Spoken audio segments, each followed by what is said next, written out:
Film study on David Benavidez keeps returning to one stubborn truth, and it is not just about height, reach, or physical pressure.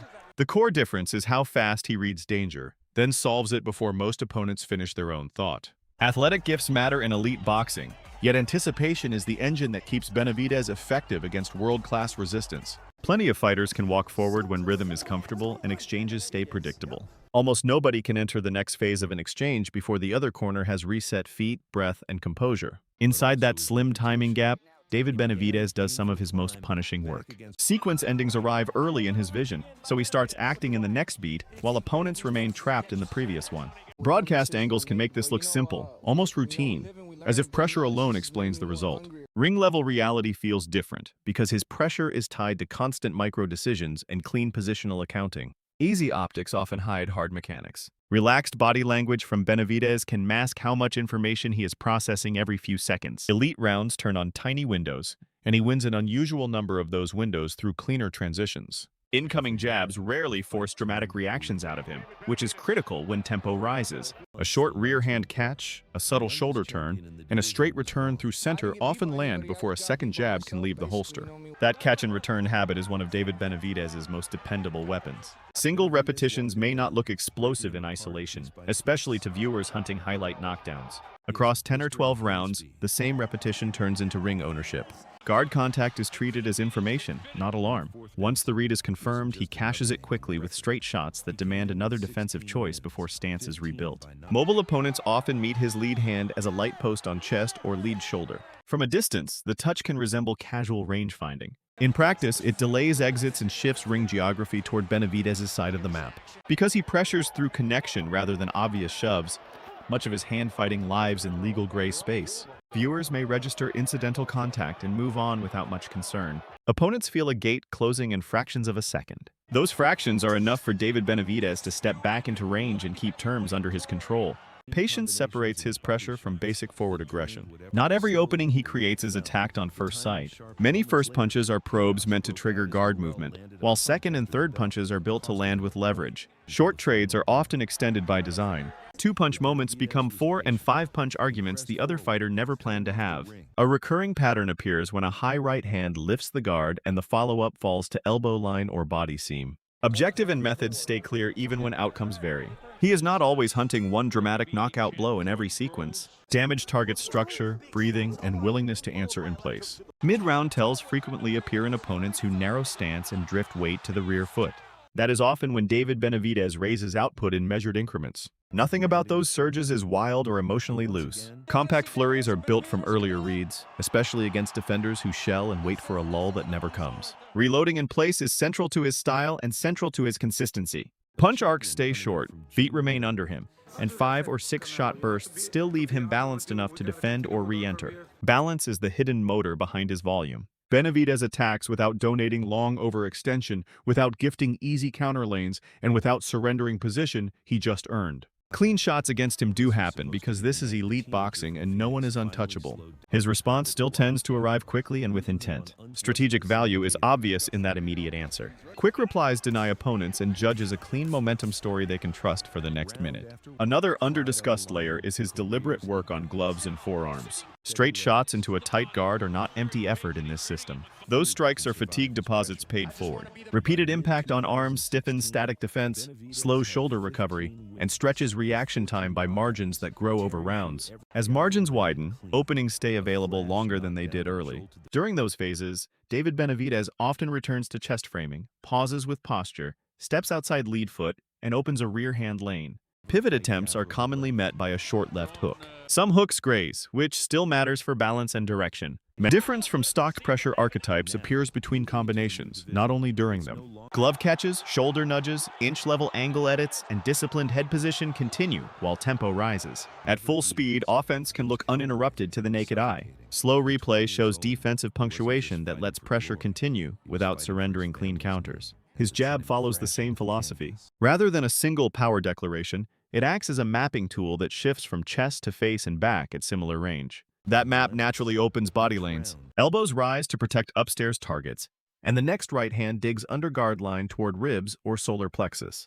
As rounds mature, the damage chain becomes visible even before dramatic moments appear. Breathing degrades first. Space disappears second. Decision speed drops next. Initiating offense then starts to feel risky for the opponent, even in familiar situations. From that point, pressure gets heavier without losing shape. Straights open sequences, hooks close sequences, and the lead hand checks exits, so every reset becomes conditional. This is attrition built with architecture. Structure explains why David Benavidez can hold punishing pace without looking mechanically chaotic. Each exchange seeds the next exchange with useful information. Opponents are rarely returned to true neutral space after contact. Instead, they are guided into narrower options where every answer carries a cost he already priced in. Once rhythm is established, the ring seems to shrink around his target. By the time rivals clearly feel the squeeze, they are already inside geometry built from catches, frames, and timed acceleration. Control deepens when an opponent accepts being steered even briefly. At that stage, David Benavidez chooses not only where exchanges happen, but also when they are allowed to restart. He may grant half a step of daylight near ropes, almost generous for a heartbeat. Then a lead hand post settles on chest and a right hand arrives during weight transfer. Viewers often notice only a small pause before impact. In practical terms, that pause is timing theft. The shot lands between decisions, when a fighter is neither fully gone nor fully set. Economical footwork makes those steals repeatable through long rounds. Short slides keep hips loaded to punch, while angle choices quietly erase the counter lane most rivals need for confidence. Late round counters remain active in his game because David Benavidez is not waiting in a static shell for perfection.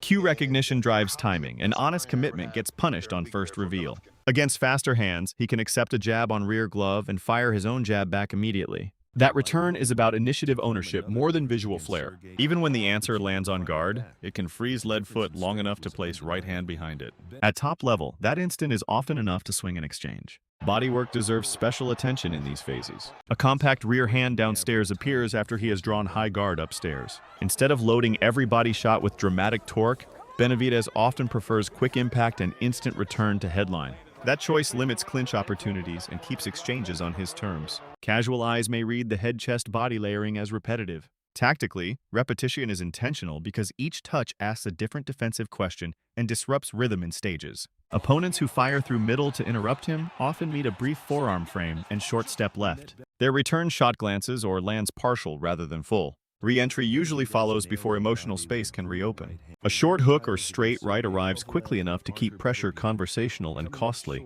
Refusing to grant breathing room is mentally expensive for anyone trying to build momentum. Frustration grows because clean moments against David Benavidez rarely produce silence. A rival lands, then receives an answer before crowd reaction even settles. Emotional denial here is tactical, not theatrical. It removes the punctuation marks fighters use to reset confidence between exchanges. Surge windows become clear around middle portions of rounds. A deep breath from the opponent, a prolonged high guard, or a straight-line retreat appears, and Benavidez climbs output by 2 or 3 shots. Measured acceleration keeps his engine trustworthy. No all-in gamble is required to create separation. He invests in control while finishing rallies balanced and defensively responsible. Posture sits at center of that reliability. Eyes level, feet organized, shoulders stacked over hips, and David Benavidez can defend between bursts without full reset steps. Rivals trying to pivot out are tracked by hip line more than glove movement. Lead hook often functions as steering contact, not always dramatic but precise enough to narrow escape lane.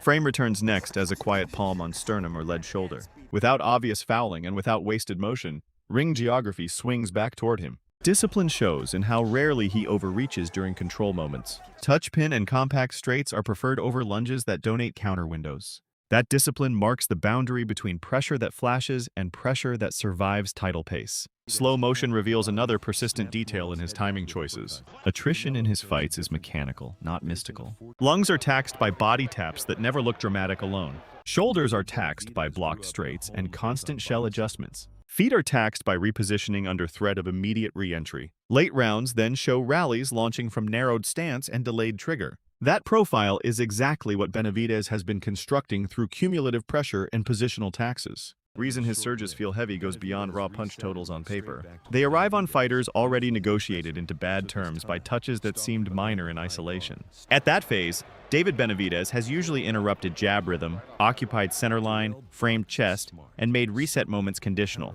Opponents are no longer choosing offense freely. They are borrowing windows, and he charges interest with counters, frames, and follow-ups that deny clean exit. Guard work in his style serves more than simple protection. It signals that every contact carries a price, even when punches are blocked. Once price accumulates, his offense stops resembling a basic 1-2 march. Pressure becomes layered through hooks, shovel shots, and short uppercuts tied to stable transitions. Early rounds may look direct and tidy. Later rounds show lines bending as defensive reactions slow inside tighter shells. Chest framing becomes a true weapon during that transition. A light post can hold posture for a beat while he selects lane through middle, around elbow, or between gloves. Nothing appears rushed because pace and patience are synchronized. Measured patience is a major reason his offense is so hard to evade consistently. No fixed answer is being forced from one exchange to the next. He waits for the answer he prepared 2 or 3 beats earlier. Opponents expect a customary pause after 3 punches. David Benavidez often denies that pause, touches chest, shifts inches, and fires again before rhythm rebuilds. Observers may label this pure output. Film usually shows structure first and volume second, with alignment protecting chin and base while hands remain active. If return fire appears, he catches or rolls just enough and answers with a straight shot that retakes centerline authority. That retake matters for optics and for confidence erosion. Rivals can have success against him, yet success seldom feels stable for long. Clean moments are rarely left uncontested, especially in close rounds and volatile momentum swings. Target selection on movers is another subtle strength in his toolkit. Opponents bending at waist and sliding rope side often see him score on shoulders and body lines instead of reckless headhunting. Those short, balanced shots still pin feet and reduce options. When posture rises, the head returns to a lane he already controls. Even misses can perform useful work in this system. A hook can lock guard long enough to prevent a clean exit. A jab to sternum can stall pivot and flatten urgency. A right hand on forearms can compress shell and delay offense. Round by round, pressure taxes processing speed as much as lungs and legs. Once thinking slows, defensive choices become predictable and expensive. Feints comes from how exchanges are closed. He often keeps one hand in conversation, touching jab, chest post, or short hook on the turn, so reset signals never arrive cleanly. Unresolved tension breeds technical errors. Rushed steps, square stance behind high guard, and close-range jabs thrown without base become openings for straight returns. When unraveling begins, surges come closer together. They are not wilder, only more frequent, while he still tracks return fire and protects position. Late rounds force opponents to fight 2 contests at once. One contest is physical strain against pace and impact. Second contest is tactical strain against a fighter who keeps reclaiming initiative after every short exchange. Inside that environment, competent defense can look passive on scorecards. Blocking alone stops changing momentum once David Benavidez has built his next entry from prior touch. Chain remains recognizable even while adaptive to style. Catch becomes counter, counter becomes frame. Frame becomes trapped pivot. Trapped pivot becomes body sequence, then back upstairs on recovery. Details change with opposition, but core logic remains stable under pressure. Make exchanges expensive. Make exits contested. Make each round feel heavier than the one before. A key geometry choice underpins much of his success at elite level. After lead hand contact, stepping lead foot outside turns chest framing from measuring stick into steering wheel, damaging consequences when timing and balance are aligned.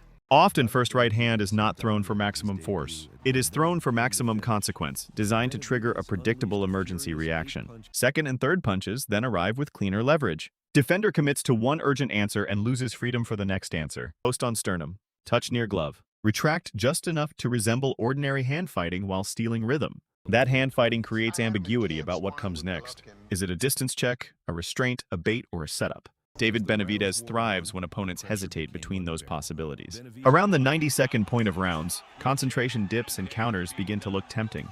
He often invites the shot through a narrow lane, catches short, and answers immediately with compact, straight returns. Right then left, minimal loop, minimal reset, shoulders tight, elbows disciplined, chin covered while output rises. Reason surges feel suffocating is clear in those sequences. Defensive math is still honored while combinations arrive in bunches. He spends timing instead of spending balance. Timing is easier to replenish than balance in high-level exchanges. Because of that truth, he can accelerate, taper briefly, and accelerate again without surrendering ring position. Cycle punishes opponents waiting for storms to burn out on their own. When clinches arrive, panic rarely appears on his side. David Benavidez frames, shifts hips, frees one hand, and sneaks short shots to body or arms before separation. Those small moments are deposits into the same account he builds all night. By late middle rounds, visual tells begin stacking against his opponents. Guard tightens, exits shorten, blink rate rises, jab conviction fades, and Benavidez treats each tell as permission to layer offense. A doubled jab can occupy vision and freeze feet.